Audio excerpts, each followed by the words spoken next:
sempre Ele é adorado. E quem é que adora Ele? Quem é que adora Ele? Calma aí, quem é que adora Ele?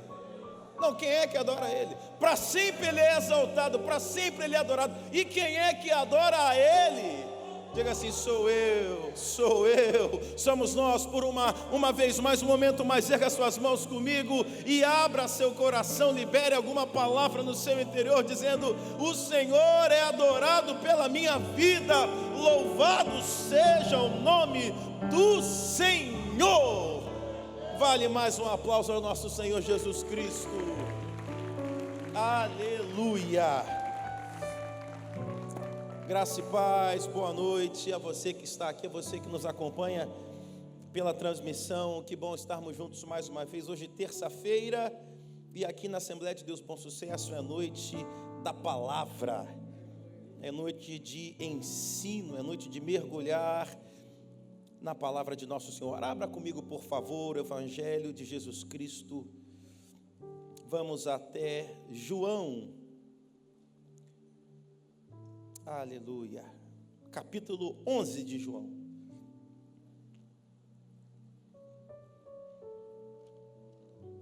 Capítulo 11 desse belíssimo Evangelho. Evangelho de João 11. A partir do versículo 1. Se você encontrou, diga amém. Amém. Vamos ler do versículo 1 até o versículo de número 6, diz assim: um homem chamado Lázaro estava doente. Ele era de Betânia, da aldeia de Maria e de sua irmã Marta. Esta Maria, cujo irmão Lázaro estava doente, era a mesma que ungiu o Senhor com perfume e lhe enxugou os pés com os seus cabelos. Por isso, as irmãs de Lázaro mandaram dizer a Jesus: aquele que o Senhor ama está doente. Ao receber a notícia, Jesus disse: essa doença não é para morte.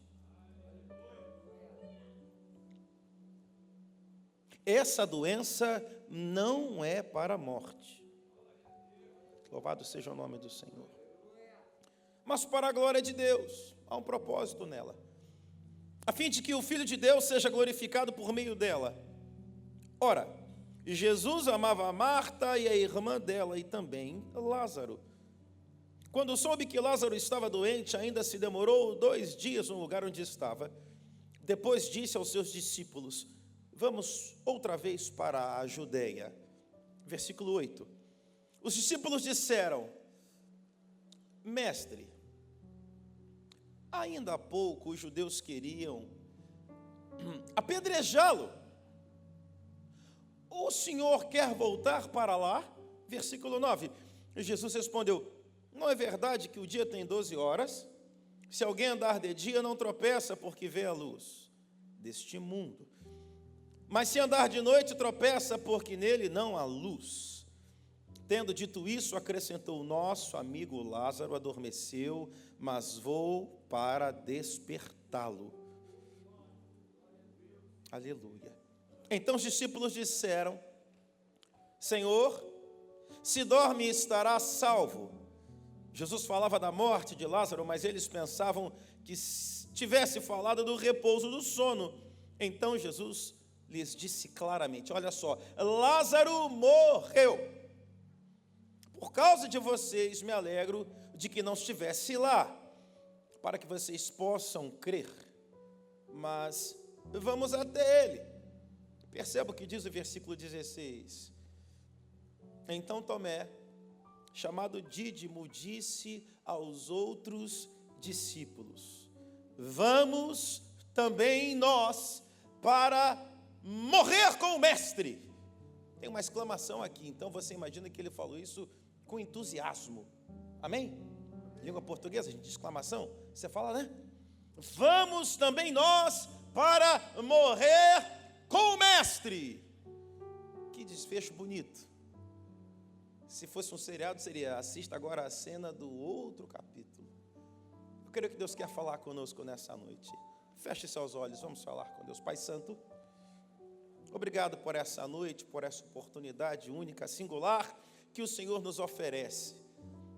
Peço que uma vez mais, por bondade e misericórdia, o Senhor fale conosco, fale com sua igreja, comunique e reparta o pão vivo que desceu do céu. Alimenta, Senhor, edifica, nutre a tua igreja. É assim que oramos nessa hora, confiando nos méritos de Jesus Cristo, nosso Senhor. Dizemos amém, amém e amém. Por favor, tome o seu lugar. Essa passagem do Evangelho de João traz para a gente pensar nessa noite de terça-feira, sobre, dentre muitas coisas, sobre essa afirmação que o querido Tomé fez.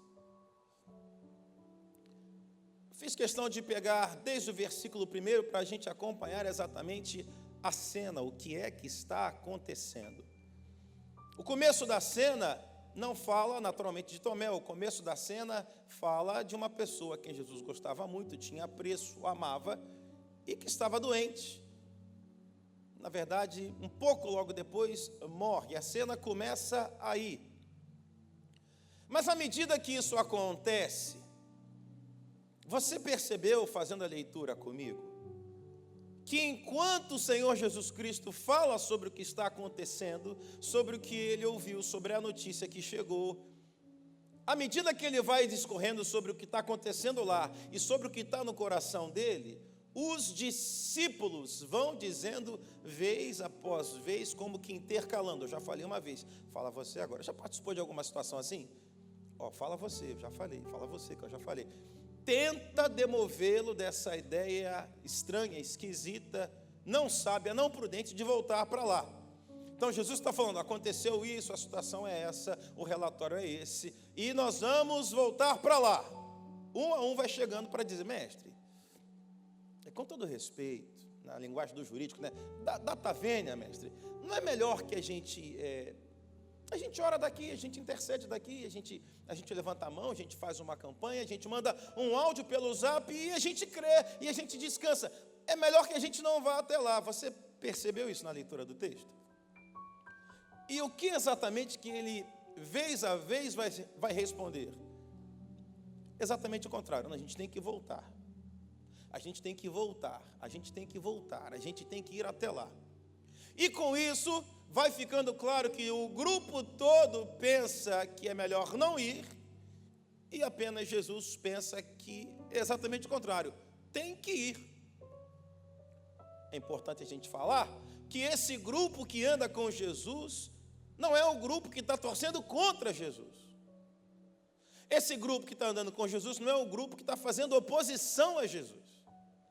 Esse grupo que anda com Jesus é precisamente o grupo daqueles que ele escolheu, diga-se de passagem, a dedo.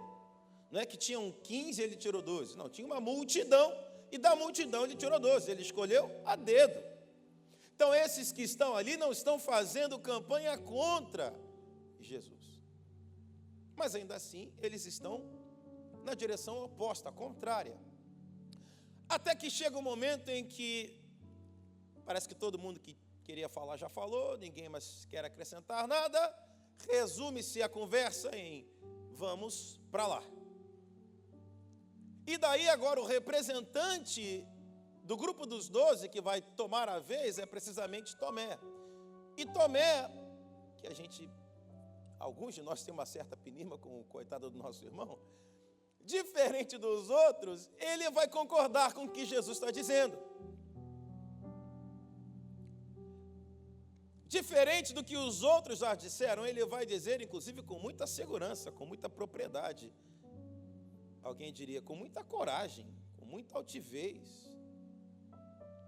E chama a atenção exatamente esse tom que ele fala, e claro, o que ele fala. Se Jesus quer voltar, vamos voltar com ele. Ele disse isso? Disse e não disse. Ficou claro que ele queria fazer aquilo que o Senhor dizia, ficou claro que ele queria seguir a direção de Jesus Cristo, mas também ficou claro uma outra coisa. Ele meio que combinou que Jesus disse com o que os outros disseram. Eles acham que não é para voltar, o Senhor acha que é para voltar. Então, eles acham que não é para voltar, porque até bem pouco tempo atrás queriam fazer mal ao Senhor, mas o Senhor insiste que é para voltar. Bem, eu vou seguir o que o Senhor diz. Se o Senhor volta, eu volto também. Mas eu volto acreditando no que o Senhor disse e no que eles disseram. O Senhor quer voltar? Eu volto com o Senhor, mas já sabendo do final da história. Vai morrer todo mundo. Aí a gente pode pensar, caramba, que amor bonito desse irmão Tomé.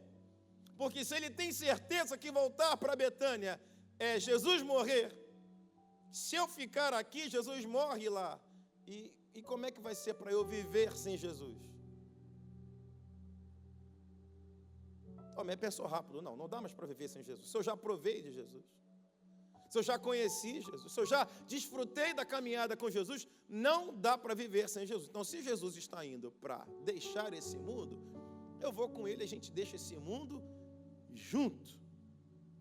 Trágico, digno de fato, literatura. Mas ainda assim a gente pode ver com esse lugar de como é fiel. Foi fiel até o final. Como é fiel, que bonito. Certamente, o que Tomé acredita é que, como muitos de nós, inclusive, que no final de tudo, uma morte, um sacrifício com sangue é o que é necessário e é o que vai, de uma maneira ou de outra, agradar a Deus. Aí eu queria fazer com você um exercício de ir comigo até o livro do Gênesis. Vamos até o capítulo 22 do livro do Gênesis.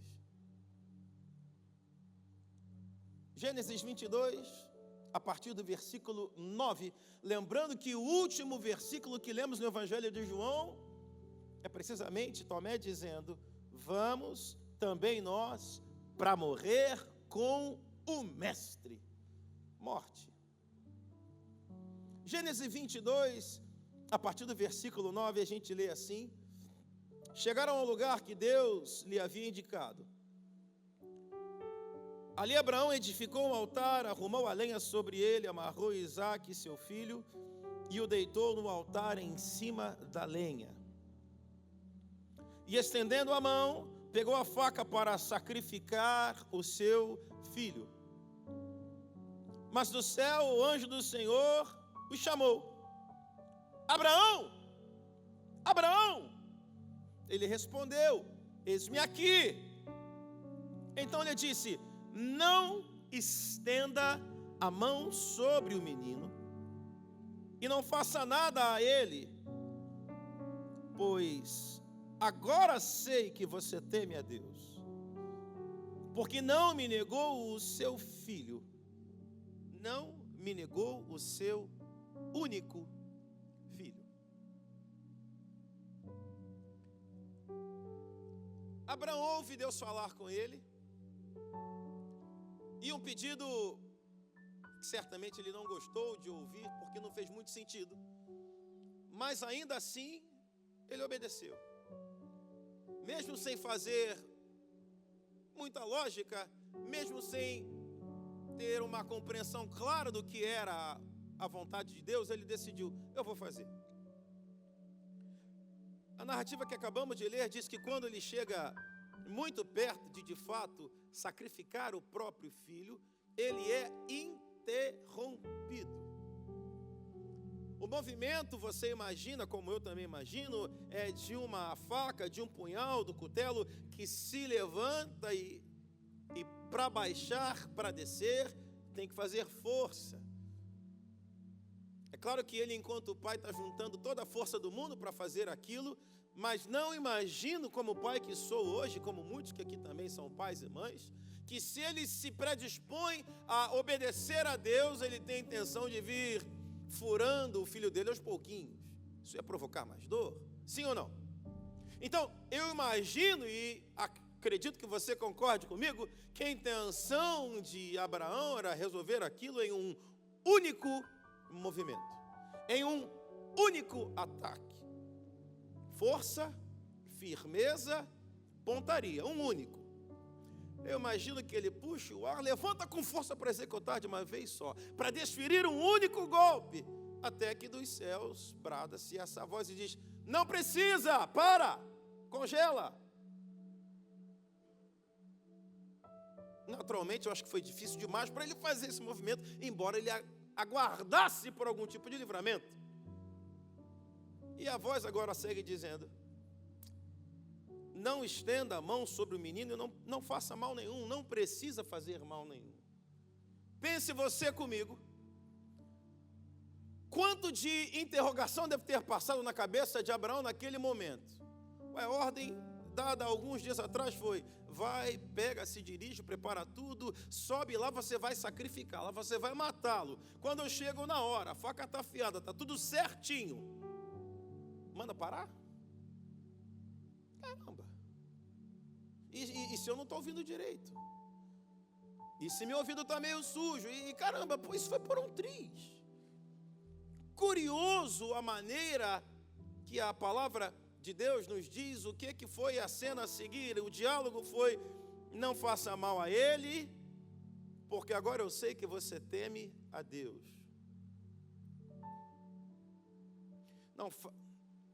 Não faça mal a ele, porque agora eu sei que você... Mas então Deus não sabia disso? Ou será que Abraão não tinha deixado isso claro ainda?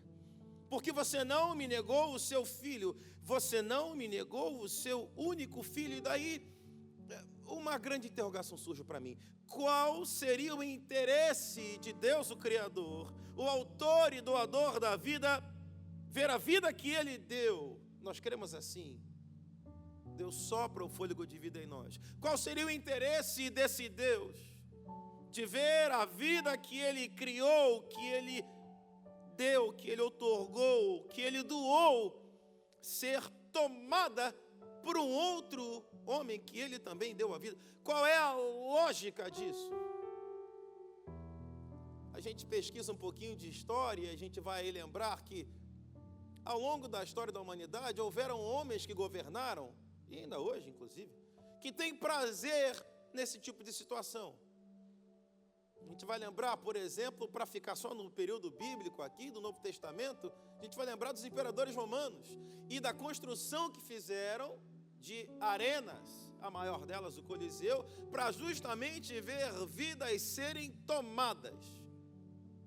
Se você já viu algum filme sobre isso, Gladiador, por exemplo, um clássico, você vai perceber que não é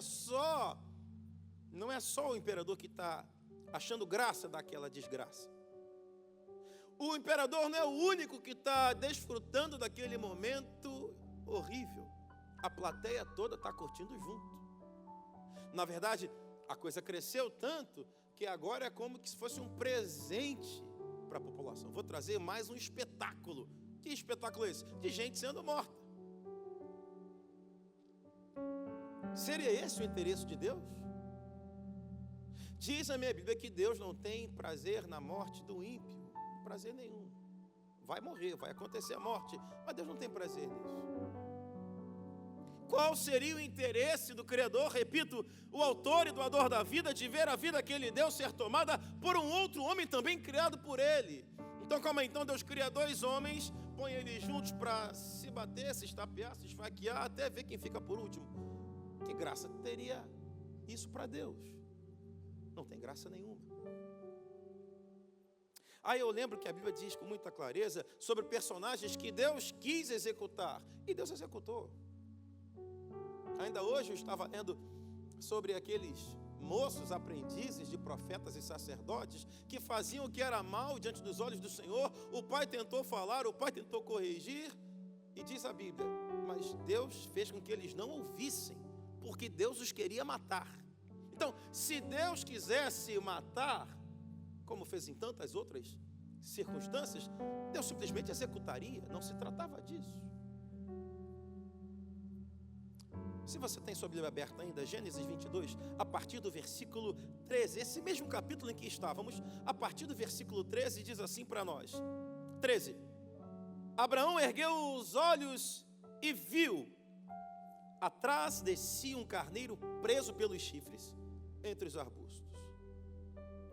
Abraão pegou o carneiro e ofereceu em holocausto em lugar de seu filho.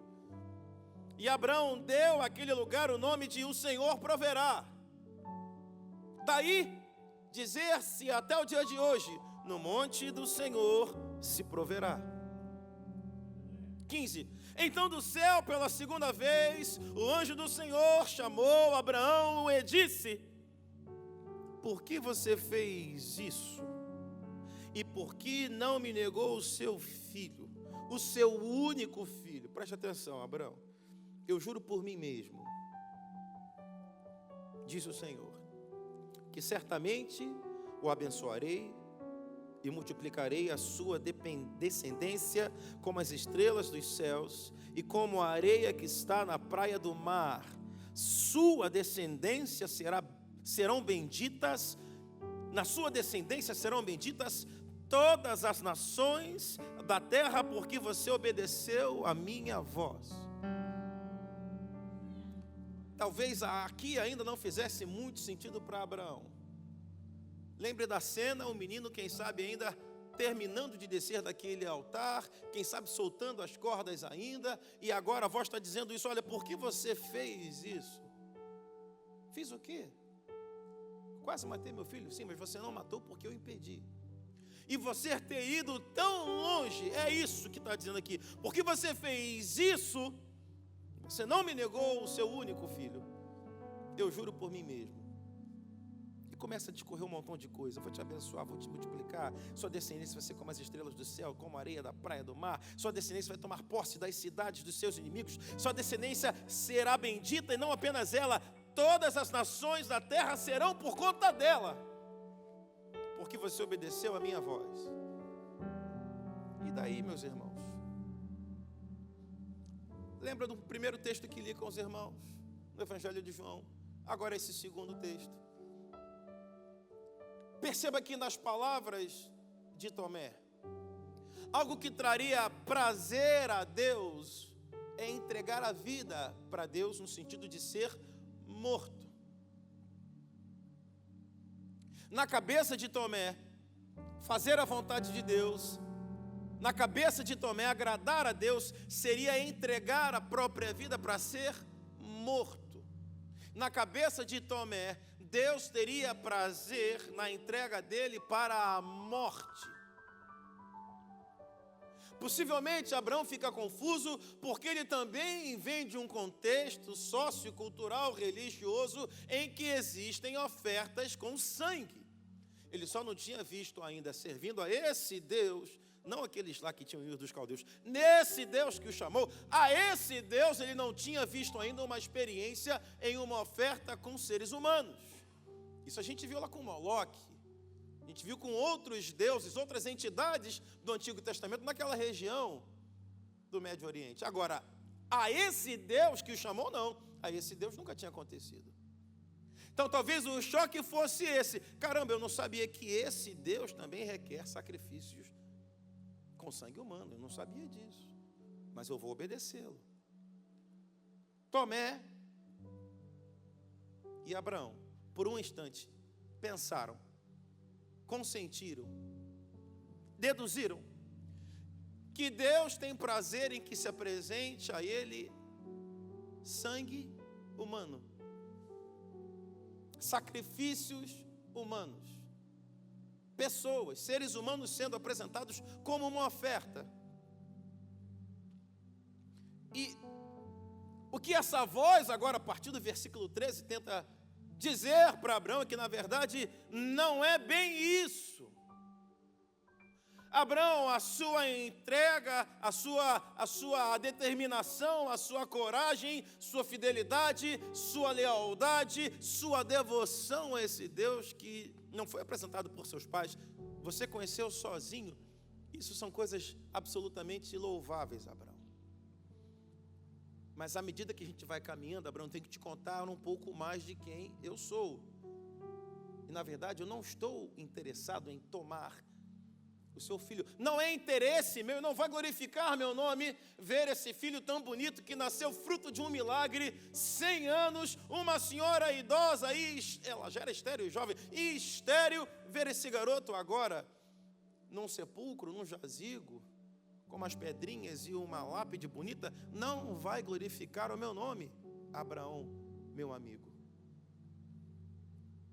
E daí eu fiz aqui algumas anotações. O que será que essa experiência vivida por Abraão traz como resultado para que a gente aprenda e reflita nessa noite? O que é que a gente pode olhar para a experiência de Tomé, as palavras de Tomé e a experiência que Abraão viveu, aquilo que ele experimentou na prática? Lembre-se, você tem um texto sentado numa igreja confortável lendo sobre isso. O caso dele não era esse. Ele estava lá na hora, ao vivo e a cores, no alto daquele monte sozinho, ele e seu filho, prestes a matar a única coisa que ele quis a vida inteira. Bem menos confortável do que para mim e para você. O que essa experiência vivida por Abraão traz para mim, traz para nós nessa noite como resultado? Bem, algumas coisas precisam ser ditas. Primeiro, Deus não nos rouba. Você pode repetir comigo? Deus não me rouba. Deus não te rouba. A gente vive cercado em situações dia após dia que a gente fala, cara, mas isso é um roubo. Não é? Você vai no mercado comprar um óleo de soja, você diz o quê? Meu Deus, olha o preço do óleo. Isso é um roubo. Essa semana eu conversando com uma pessoa, a pessoa falou, eu falei, estou sem grana, vou comprar uma rabada que é mais barata. Quanto é que está a rabada, moça? Meu Deus, mas isso é um roubo. Mas isso é um roubo. Você já deve ter visto circulando pela cidade carros com adesivo de uma bomba de combustível com uma arma na ponta. Já viu isso? O que ele está dizendo com isso? Que o preço do combustível é um roubo. Aí eu estou falando, não, mas os impostos que a gente paga no país são um roubo. Os impostos pagos ao governo do estado são um roubo. A gente está cercado de situações em que a gente vai dizer, nossa, mas isso é um roubo. Chega a conta de luz na tua casa, você abre e diz o quê? Eu na minha digo, o sangue de Jesus tem poder. O outro vai dizer, mas isso é um roubo. Eu vim aqui nessa noite para dizer para você, ainda que você esteja cercado por situações que parecem que estão lhe roubando, lhe lesando, lhe furtando, há um Deus nos céus que não se iguala a nada disso. Deus que está nos céus não nos rouba. Deus não chamou a mim e a você para quando estivéssemos aqui dentro do arraial, do aprisco de sua igreja, nos tomar alguma coisa. Deus não tira Abraão de lá de Ur dos Caldeus, no meio da família, dos parentes, tudo aquilo que ele conhecia, para tirar ele, afastá-lo desse lugar de segurança, para depois, quando ele estivesse fragilizado, dar uma pernada nele e roubá-lo. Esse não é Deus. Ou pelo menos esse não é o Deus da Bíblia. Assim é melhor, né? Esse não é o Deus da Bíblia. Se você um dia foi alcançado pela graça de Jesus Cristo, nosso Salvador, e se rendeu a Ele, e hoje serve com toda a sua vida a esse Deus, eu preciso lembrar a você, esse Deus não mudou, não roubou no passado, não rouba no presente, não nos roubará jamais. Há um outro que nos rouba, há um outro que é ladrão, não o nosso Senhor. Deus não nos rouba. Na verdade, Deus quer nos ajudar. Eu repito, Deus quer nos ajudar a erguer nossos olhos, a tirar um pouco da atenção que eu e você lançamos e depositamos naquilo que nos cerca na nossa vida cotidiana. Deus quer que eu e você ergamos nossos olhos. Música antiga da Santa Talita, deve ser do seu tempo, pastor. É da tua época, né? É da minha época. Se levante do chão, erga a tua cabeça. Erga a tua cabeça, erguei os vossos olhos. Deus quer que ergamos nossos olhos. Deus quer mudar nosso foco. Deus quer nos fazer olhar e perceber coisas que ainda não percebemos. Deus quer fazer com que a gente perceba coisas muito próximas de nós, que já estão próximas de nós, precisamente porque Ele de antemão já preparou para nós. E a gente que não percebeu ainda, já está preparado para mim e para você. Não é que Ele vai preparar quando acabar o culto de terça-feira, não. E já está preparado. Mas eu e você precisamos, de uma vez por todas, oxalá que seja nessa noite, levantar nossos olhos para perceber aquilo que Ele já fez. E já fez. Mudar o nosso foco, nos fazer olhar e perceber aquilo que está próximo de nós, já está preparado, já está disponível, já está disponibilizado, e exatamente disponibilizado para suprir as necessidades que vão aparecer na caminhada. Esse Deus é o Deus da provisão.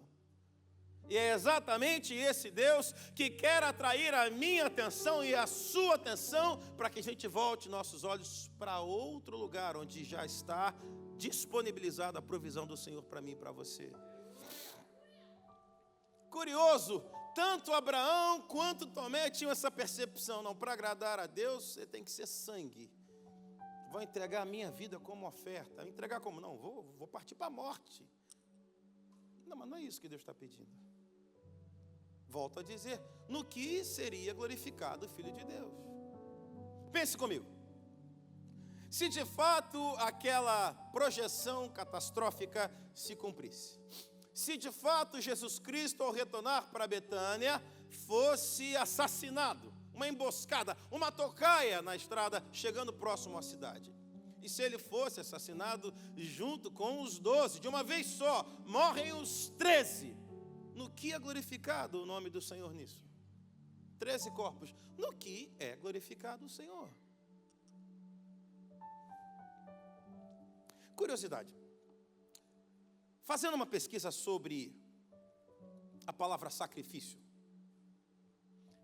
eu descobri que no Novo Testamento, no grego, sacrifício pode ser verbo ou pode ser substantivo.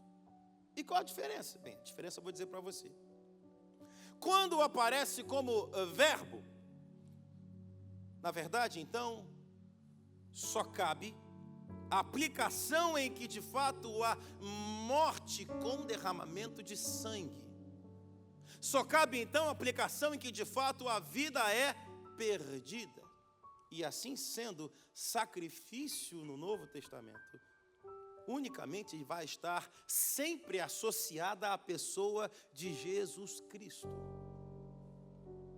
Cordeiro pascal imolado desde antes da fundação do mundo. Por outro lado, se o uso da palavra é um substantivo, bem, então isso é diferente. Não fala mais de uma morte, não fala mais de uma vida que foi ceifada. Então fala agora de um ato de oferta. Sacrifício agora vai falar de um ato de oferta, vai falar daquilo que é oferecido a Deus. Então, nesse sentido, nesse lugar, essa palavra sacrifício vai alcançar a mim e a todos nós. Volto a dizer então, não se trata do sacrifício de entregar a minha vida para que eu morra, para que eu seja sepultado. Há apenas um que era necessário entregar sua vida, e esse um entregou. Há apenas um que deveria derramar seu sangue, e esse o fez, ele derramou o seu sangue. Então, preciso dizer mais uma coisa. Eu já disse que Deus não quer nos roubar.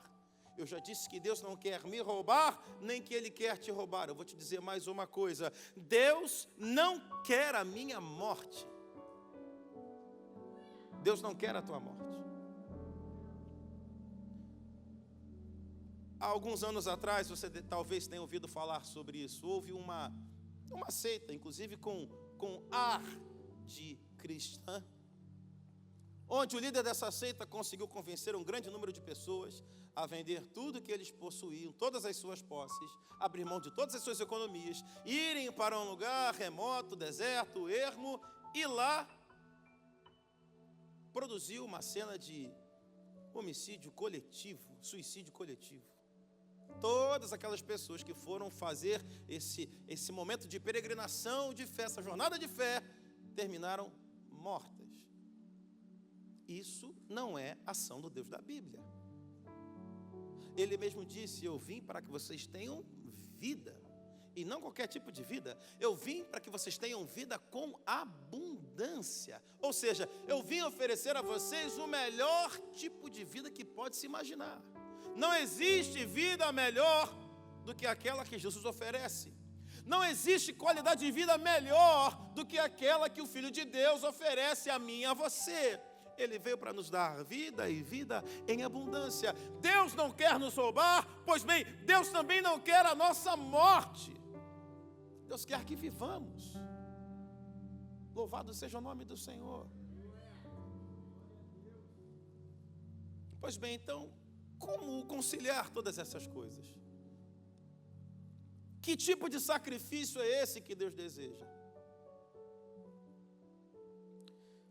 Deus deseja que apresentemos um sacrifício, na verdade, não por nossa morte, mas por meio da morte de seu Filho, o que nos conduzirá a fazer o que Jesus fez.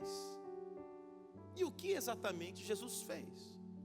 Em primeiro lugar, Jesus viveu para a glória de Deus.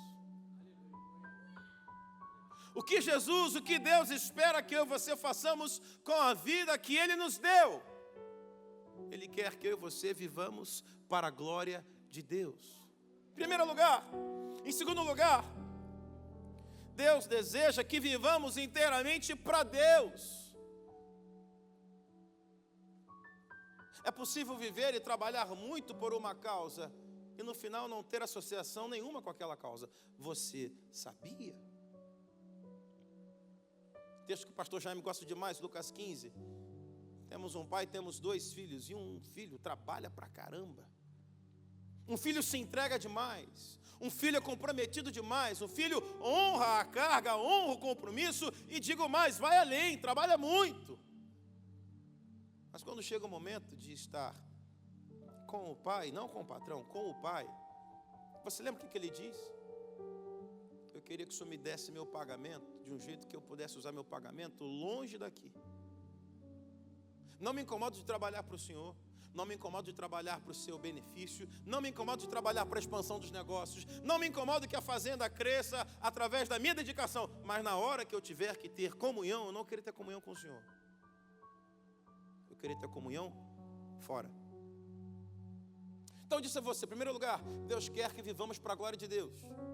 Alguém diz amém? Viver para a glória de Deus.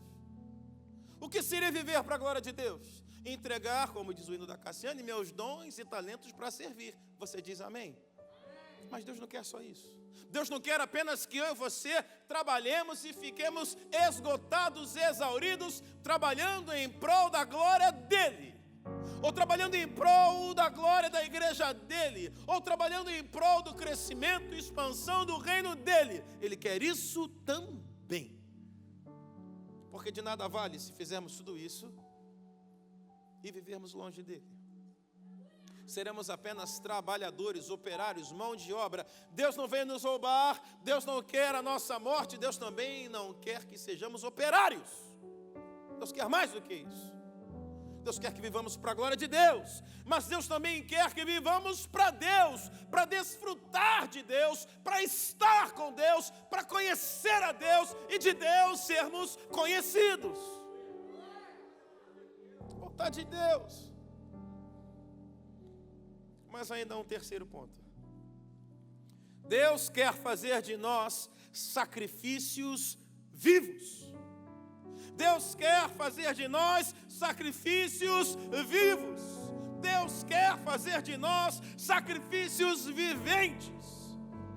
Mas e como é que eu vou fazer esse sacrifício? A gente já viu com Abraão que não foi daquele jeito. A gente já viu com toda a coragem e dedicação de Tomé que também não era por ali. Vamos nós com o mestre, seguirei o mestre. Aonde guiar-me meu Senhor, eu seguirei por teu amor. E se for para Betânia para morrer, vamos juntos. Peito estufado, não vou nem precisar da venda. Pode atirar. Deus não quer isso. Deus não quer nossa morte. Deus quer fazer de nós sacrifícios vivos. Deus quer fazer de nós sacrifícios, eu digo mais, ambulantes, andando por aí. O livro do Gênesis, lá no comecinho, vai dizer que quando Deus sopra o sopro, sopra o fôlego de vida, Ele faz então daquele pequeno boneco de gesso, agora alma vivente, daquele boneco de argila, de barro, alma vivente. Deus quer mais do que almas viventes congregando nessa igreja. Deus quer mais do que almas viventes congregando por esse campo. Deus quer sacrifícios viventes. Alma vivente há pouco deixou de ser meta, deixou de ser objetivo de vida. Deus quer mais. Você quer mais de Deus? É claro que você quer mais de Deus.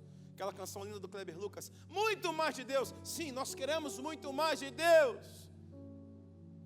Mas Deus também quer muito mais de nós. Paulo escrevendo aos Romanos no capítulo 12, no versículo 1, diz assim: portanto, irmãos, pelas misericórdias de Deus, peço que ofereçam o seu corpo como sacrifício vivo. Vamos novamente. Portanto, irmãos, pela misericórdia de Deus, peço a vocês que ofereçam o seu corpo como sacrifício vivo. Isso é se jogar na fogueira de Nero? Não. Como é que você sabe disso? É só continuar o texto. Vivo, santo e agradável a Deus. Ponto. Este é o culto racional de vocês. Então não é alguma coisa que eu vou fazer um dia e deixei de existir, morri. Não. É algo que eu preciso fazer enquanto eu tiver fôlego de vida. É algo que eu e você precisamos tomar como dever de casa e fazermos enquanto tivermos vida em nós. Portanto, irmãos meus, pelas misericórdias de Deus, peço que ofereçam o corpo de vocês como sacrifício vivo, como sacrifício santo, como sacrifício agradável a Deus. E isso é o culto racional que Deus espera de todos nós. Deus não espera isso apenas do grupo da Escala. Deus não espera isso apenas daqueles que já foram ordenados ao sagrado ministério. Deus não espera apenas isso daquele grupo seleto que tem oportunidades aqui de tempo em tempo. Não, Deus espera isso de cada um de nós. Sacrifício vivo. Como exatamente então é ser esse sacrifício vivo? A experiência de Abraão, vamos voltar para Abraão. A experiência em que Abraão percebe, Abraão se dá conta que na verdade o que estava em jogo não era aquele garoto ser imolado ali.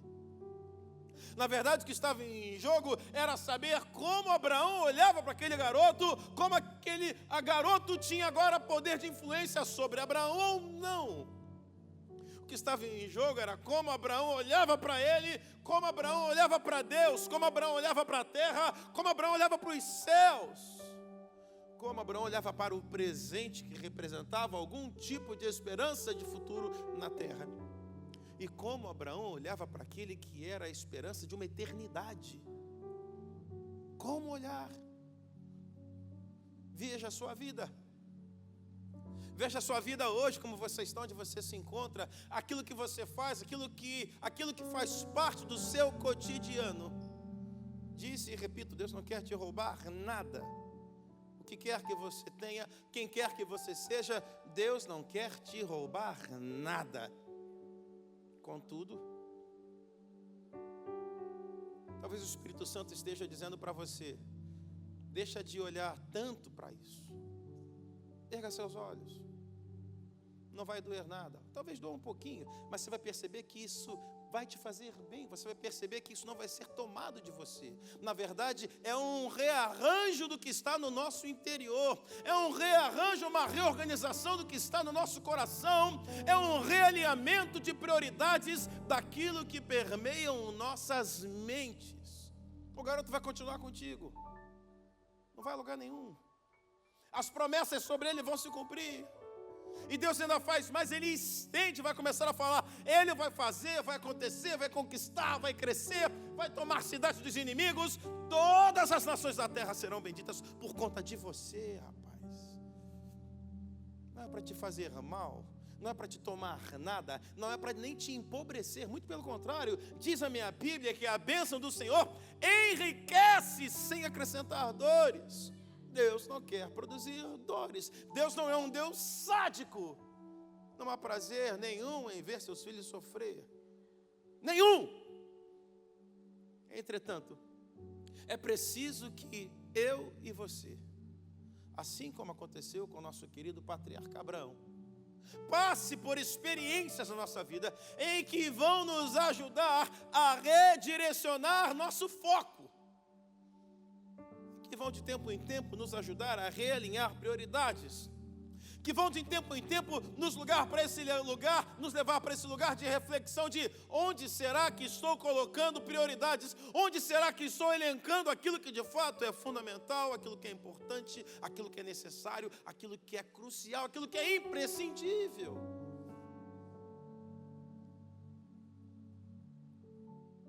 Isaac não corre risco de vida.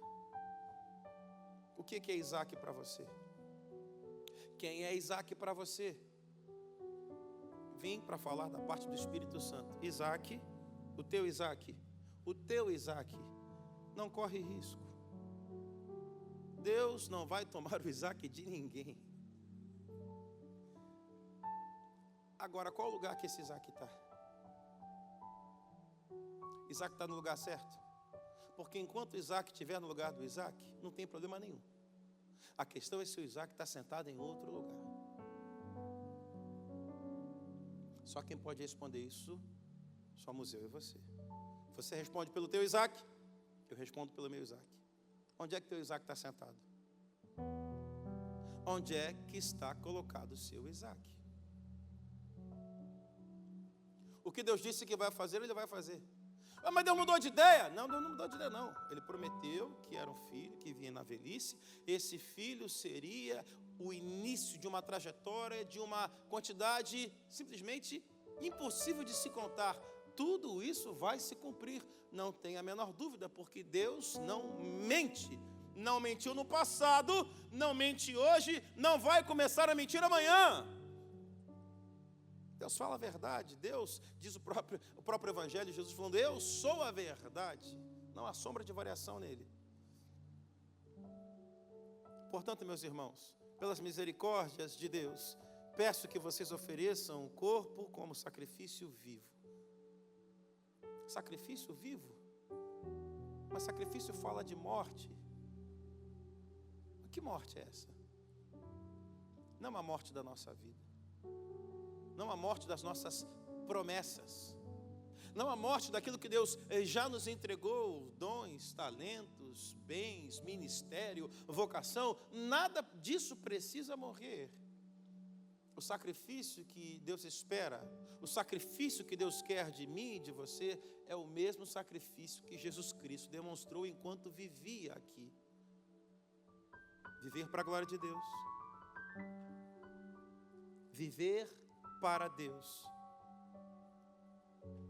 Viver como um sacrifício que anda, como um sacrifício que se desloca. Você lembra do sacrifício no Antigo Testamento? Lembra o que acontecia? Quando as ofertas eram apresentadas ao Senhor, havia um aroma, havia um cheiro. Alguém lembra disso? A palavra de Deus vai dizer para nós acerca do bom perfume de Cristo. Nós precisamos exalar esse bom perfume de Cristo. Como é que exala o bom perfume de Cristo? Sendo um sacrifício vivo. Sendo um sacrifício andando por aí. Onde você anda? Onde você frequenta? Quais os lugares por onde você circula? Deus espera que você seja um sacrifício vivo lá. Deus espera que você seja um sacrifício vivo, deixando a marca do bom perfume de Cristo por onde a gente circula, na segunda, na terça, na quarta, na quinta, no sábado de manhã. Sejamos nós sacrifícios vivos, desses que exalam bom perfume, desses que atraem olhares quando a gente passa. É isso que Deus quer, na minha vida e na sua vida,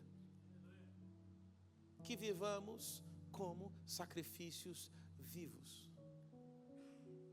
Vamos nós também para morrer com o Mestre? Não, também não é isso. Obrigado pela entrega, pelo compromisso, mas não é isso. Ninguém vai morrer. A proposta do Evangelho não é que a gente seja morto e aniquilado, embora ao longo da história tenham sim ocorrido muitos casos de martírio. Mas essa não é a proposta. Deus não chamou todo um povo, toda uma nação para que ela fosse martirizada. Não. Embora aconteçam, isso não é a regra. O que Deus espera de mim e de você é que sejamos grandes promotores da mensagem da graça desse reino de Deus. Andando por aí, vivendo para a glória de Deus. Fazendo como Jesus fez. Quando Ele diz: Pai, faz a tua vontade, não faz a minha. Tenho opções aqui, mas eu prefiro não fazer a minha, eu prefiro fazer a do Senhor. O que Ele está fazendo? Sacrifício vivo. Não a morte, mas por meio da morte. A morte de Jesus Cristo nos fortalece, nos empodera, nos nutre, nos encoraja, nos inspira, guia um caminho para que sigamos. De viver seguindo na mesma direção, de viver seguindo nos mesmos passos, fazendo disso tudo esse santo e bendito tripé. Viver para a glória de Deus. Viver para Deus. E viver como sacrifícios que honram a Deus, exalando o bom perfume que vai percorrer, perfumar, permear, se espalhar e atrair a muitos para Deus. Nisto sim, o nome de nosso Senhor é glorificado. Eu quero orar nessa noite. Quero orar e pedir ao Senhor que ajude as pessoas aqui, que ajude a mim, que ajude a você que nos acompanha pela transmissão, a entender o que de fato Deus espera de nós, não como uma cartilha de coisas a serem feitas. Eu conversava com uma pessoa um tempo atrás e agora, recentemente, ela dizia que estava se aproximando da igreja. Eu falei: poxa, que bom, eu esperei que você fizesse isso tanto tempo atrás. Ela disse: mas naquela época eu não podia fazer. Eu estava muito presa por o tanto de coisas que me diziam que eu teria que deixar de fazer se eu fosse para a fé. Me disseram que era um compêndio de uns 15 volumes. Não pode, não pode, não pode, não pode. Era muito não pode. Eu era muito jovem. Eu falei: não tem como viver com tanto não pode. Deus não quer nos roubar de nada. Deus quer, na verdade, que descubramos nele muito mais prazer, muito mais alegria, muito mais gozo e satisfação incomparável. Eu não consigo dimensionar o que foi para Abraão ver aquele menino nos braços, finalmente um filho. Certamente foi algo glorioso. Mas por mais glorioso que tenha sido a experiência de ter Isaque no colo, o que estava reservado para Abraão era muitas vezes maior. O que estava reservado para o próprio Isaque era muitas vezes maior. E não é diferente comigo e com você. O que quer que Deus tenha prometido a cada um de nós, e certamente Ele fez muitas promessas, ainda é pouco diante do que nos espera. Não alguma coisa que a gente vai conquistar para pôr no bolso ou para pôr numa aplicação. O que nos espera é a glória que há de ser revelada.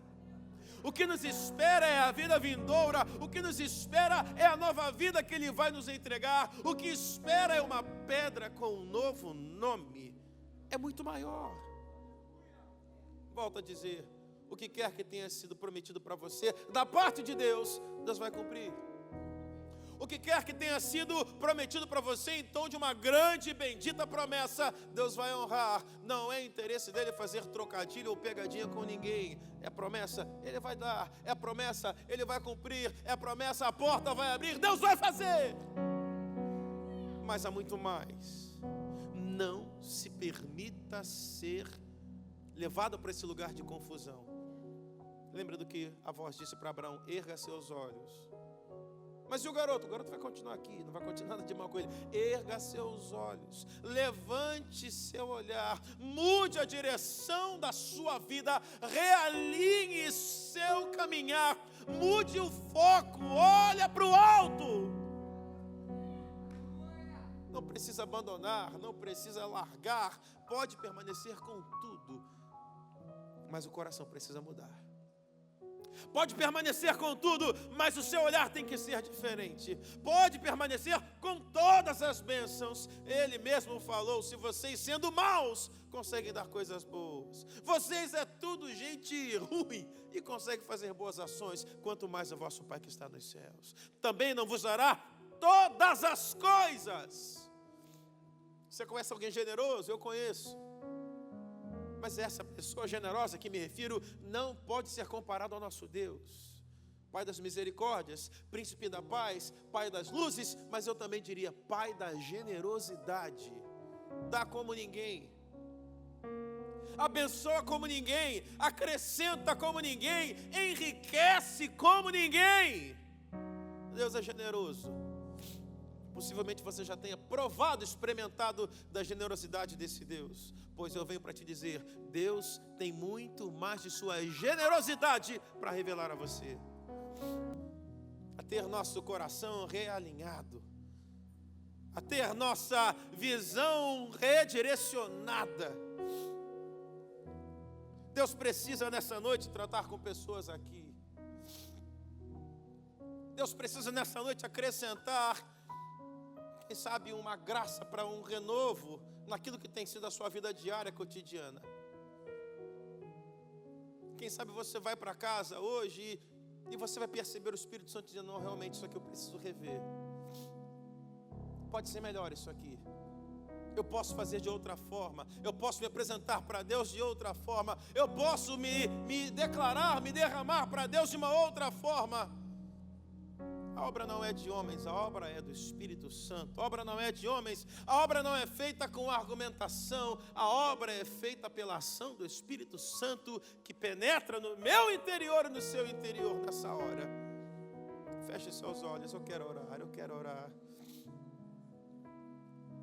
Experiências como a de Tomé, experiências como a de Abraão. E essa história desse sacrifício como se fosse um último ato de vida. Não é a intenção do Senhor aniquilar nenhum de nós, muito pelo contrário. Ele tem prazer na prosperidade de seus filhos. Ele tem prazer no desenvolvimento de cada um de nós. Ele tem prazer no crescimento da igreja, na expansão do reino. Tudo passa por como olhamos as coisas. Erguer os vossos olhos, olhar para o alto e ao fazer essa mudança, dar-se conta que há bênçãos já prontas, disponibilizadas, preparadas justamente para nos abençoar, para suprir necessidades que temos, para suprir, porque esse é o Deus de toda a provisão, esse é o Deus especialista em prover. Viver para a glória de Deus, viver para Deus, viver como um sacrifício vivo. Vamos orar, Pai Santo, Deus Todo-Poderoso. Nós, nessa noite de terça-feira, nos debruçamos sobre a palavra do Senhor, que nos ajudou a ver, a enxergar, a perceber que o Senhor permanece sendo bom. que o Senhor permanece sendo justo, misericordioso e generoso. O Senhor permanece sendo bom. O Senhor permanece sendo aquele que autorizou que Jesus Cristo dissesse a cada um de nós que podemos te chamar de Pai. Foi o Senhor quem disse: deixe que eles me chamem de Pai. Eu vou mostrar para eles que eu sou de fato um Abba Pai. Eu sou um paizinho querido. Não há problema algum nas bênçãos, nos favores. Não há problema algum na tua mão que nos abençoa, que nos conduz, que nos edifica, que nos fortalece, que nos segue, nos propõe, nos acompanha para que vençamos. Como diz a palavra, é Ele quem nos dá força para adquirirmos riquezas. Tudo vem do Senhor, não se trata do Senhor tomar alguma coisa de nós. Se trata desse lugar de rever nossa vida, nossa caminhada. Então esse lugar de sacrifício deixa agora de ter essa imagem, essa associação direta, exclusiva com o sangue, porque isso já foi feito por Cristo nosso Senhor. Não é necessário que aconteça novamente. E isso não foi feito agora. Diz a Bíblia que o Cordeiro de Deus foi imolado desde antes da fundação do mundo. Nos tempos mesmo de Abraão, já havia ali a presença do Cordeiro de Deus que tira o pecado do mundo. O que o Senhor tem para nós é esse lugar de entender o sacrifício fora da pessoa de Cristo. O sacrifício que devo ser eu, o sacrifício que devemos ser nós. Esse sacrifício que é um ato de oferta, que é um ato de entrega, e é isso que o Senhor nessa noite de terça-feira nos convida a entregar. Como diz o belíssimo hino do cantor cristão, a entregar tudo entregarei. Minha vida, minha saúde, minhas ideias, minha disposição, minhas habilidades, meus dons, meus talentos, tudo entregar, tudo colocar aos pés do Salvador, tudo depositar no altar do Senhor, não para a morte, não para a destruição, mas para a purificação, para a consagração, para que o nome do Senhor seja exaltado, não em nossa morte, mas na nossa vida por essa terra, como bons embaixadores que exalam o bom perfume de Cristo. Sim, é a isso que o Senhor nos convida nessa noite. Viver para a glória de Deus. Viver para Deus acima de todas as coisas. Conhecer a Deus e prosseguir conhecer a Deus e prosseguir descobrindo quem é Deus.